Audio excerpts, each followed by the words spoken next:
Welcome back. We are going to go kind of line by line for each item that we're talking about with leadership with action with future hopeful mayor Kevin Potter. So we'll start with protecting your taxes. So there's a few items here. So stop 3 attempts to impose taxes. So I guess the quick, understandable version that I can wrap my head around. So in the last 14 months, one being in last July and one being or two being in May of this year, the mayor proposed legislation that last year was a police levy, police replacement levy, and that was to bring in about $500,000 of extra taxes. So this is where it gets conflated or confused a little bit. Okay. So our road levy is expiring this year. We'll no longer be having that money coming in. Which hasn't gone well. 2019, which has not gone well at all. It's a compliment. Right. So 5 miles of roads are being paved when 33 miles were promised 5 years ago. So in 2018 in July we had legislation put before us that we get a packet. Well, we used to get a packet dropped off by the police department. Now we get it sent via email from the council clerk, and it was our council packet. And so get this legislation that was, say I get it on a Thursday, and there's a police levy to authorize council to send it to the county auditor's office to get certified 2.5 mils, or what would have raised $500,000. So 2.5. Right now we have an existing police levy from the early 80s that brings about $112,000, somewhere in that neighborhood. So what this was going to do is going to replace that, and it was going to raise this new amount of money with the anticipation that the road levy that was in its 4th year that hadn't been going well was not going to pass if it was up for renewal. So kind of looking out to the future, road levy is not going to pass. What can we do to augment, bring in a new $500,000 to replace that money? So if council would have put a police levy on the ballot last fall, say that would have passed, then $500,000 money would have gone to the police department, and then $500,000 that used to come from the general fund and went to fund the police department would have then been used for roads. So that way, it's first off, you don't vote down a police levy. That's like that. I shouldn't say you don't, but I'm saying like if it's just this is a police levy, you don't want to mess with that. But so that was a very artful way. That's a good word. Yeah. Artful way to make the roads look better. Right. Continue down. Really, what it was is to continue down the same path, the same funding, not change our plan, not change our approach. $500,000 goes to the police.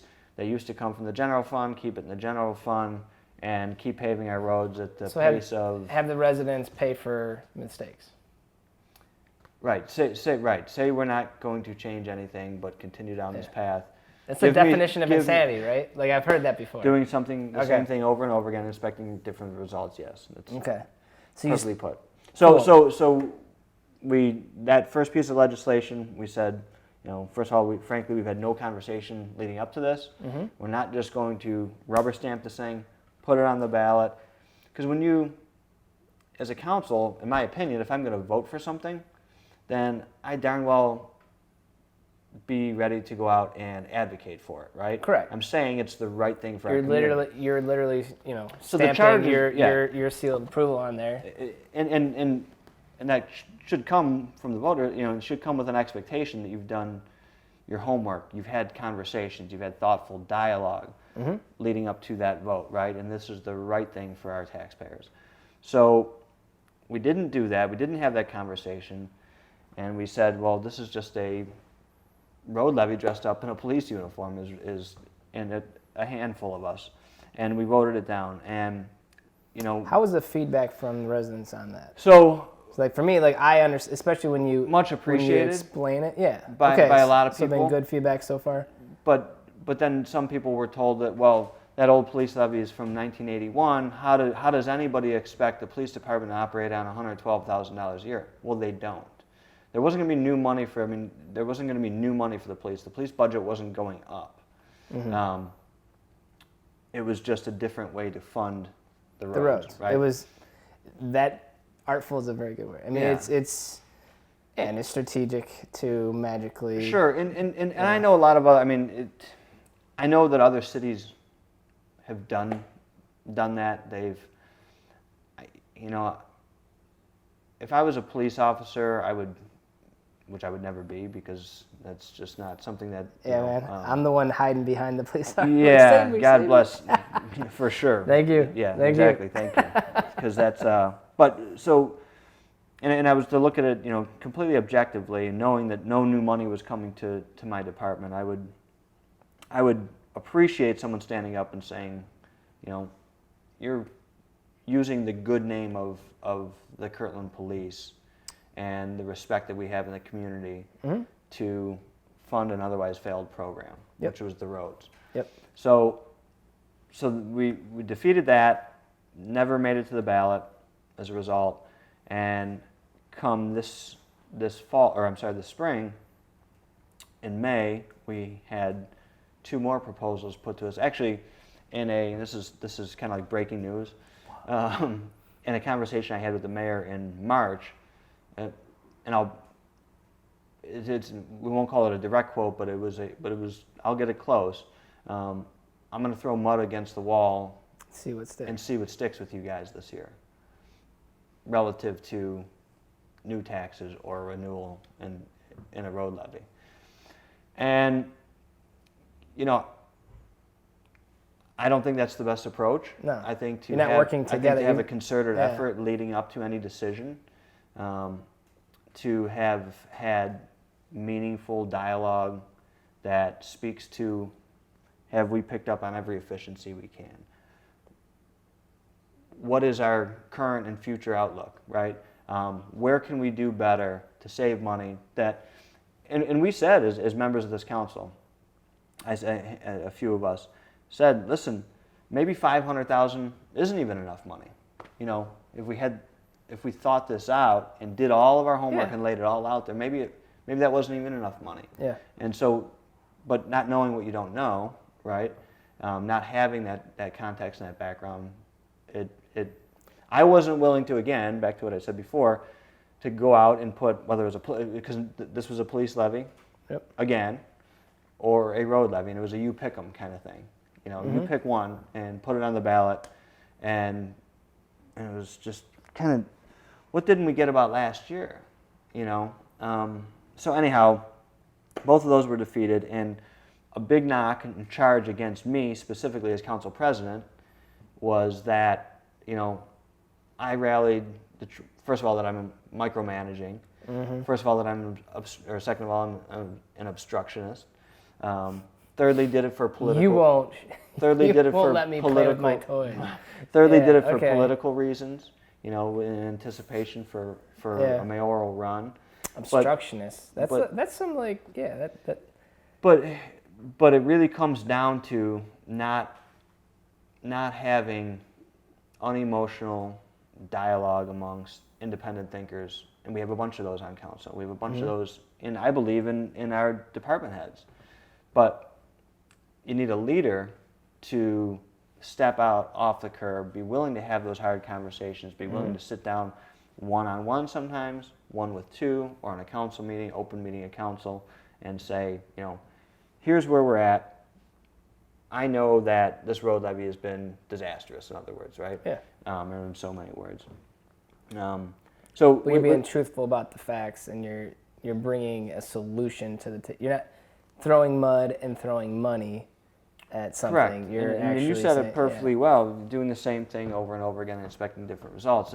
So we're not going to be disingenuous, and we're not going to put this on the ballot. So, but people, a big knock was, well, you didn't let the voters decide. You didn't put it on the ballot and give them the opportunity. Yeah. And at first, on its face, I don't want to have to make that. I mean, sorry, that's thank you, because that's what I want city council to be doing. I don't have the time to be reading through everything. Technically, every voter should read every page of everything. Guess what? If you look back to the discussion around the road levy in 2015, which I was not on, or I'm sorry, in 2014, I was not on city council at that time, when that council decided to put the road levy on the ballot, which this mayor was a member of that council. Yeah. Put that road levy on the ballot. The council minutes and the work session minutes leading up to them putting that on the, authorizing to go to the county to put that on the ballot, you have very limited conversation, a few paragraphs, right? For the whole project. For the decision whether or not to put this amount of millage on the levy to support a road effort, right? A road repavement effort. Mm-hmm. And so, fast forward to 2018, and I haven't looked at what the minutes were of 2019, but we had finance committee meetings. We had plenty of dialogue leading up to defeating the road and police levy this year, or not putting them on the ballot. Mm-hmm. You go back to 2018 to that first police levy, road levy, dressed in a police uniform, right? Yeah. Pages and pages and pages of dialogue and statements and questions by a city council that was engaged and wanted to know, why we're sitting here today, faced with this legislation at the 11th hour, to ram it through, to get it on the ballot, to rubber stamp it, right? I believe voters much more appreciated that no vote and that effort and that dialogue. And two, you're not saying no forever. No, we're not saying no, not now. Until we're not saying no forever, and we're not saying no, not now. Yeah. Or we're saying no, not now, right? So you have a better solution, until you have the right. Yeah. What have municipal income tax has gone up 18% in 5 years, right? I think it equates to somewhere in the neighborhood of $600,000. We have gotten about $500,000 a year in roads, so we've actually superseded that from where we started, $600,000 in new money. Now, of course, price of things goes up, but it's outpaced inflation by, I want to say, well, first of all, there's just under a 19% increase in income taxes. Okay. That means people are working more, doing better, earning more money. Yep. And so, so a significant jump. And what have we done in the meantime to change the way we're doing business, or at least to look at the way we're doing business, right? Mm-hmm. So anyhow, if having conversation and dialogue to prepare to put something on a ballot, to go out and advocate for that, which I believe as a councilperson you should do. Mm-hmm. You should do that legwork. You should have that conversation. Yeah. If you're going to put it on the ballot, then you should be willing to go out and knock doors and not blame a previous administration, a previous council, right, for putting us in this position.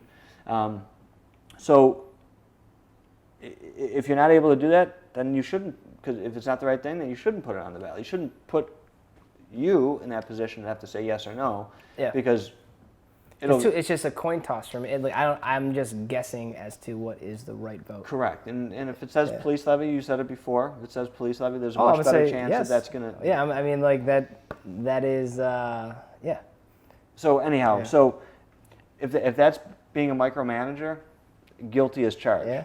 Honestly. Please keep it up. Right. So both of those pieces of legislation... Obstructing insanity, so... Correct, right. Okay. So why I say, opposed 3 taxes, that's why. Because so thank you for those of you asked me for a short answer. Yeah, so protecting your tax dollars, and that's something too where, again, I work in the business world. Money is it's everybody has at least some of it. Some have a lot, but most people are very bad at managing money in general. But when you have a whole city depending on asking the right questions and making sure that money's just not thrown against the wall to see what sticks or whatever. So thank you for that, because obviously it's one thing to spend your own money. It's a whole nother thing to spend other people's money and make decisions for other people's money. So thank you. This is cool. So definitely check out Leadership with Action and protecting your tax dollars. So that's this segment. Thank you for sharing that, and we're going to jump into the next 2 segments here shortly. So thanks, man. Appreciate it. Yeah, of course. Thank you, James.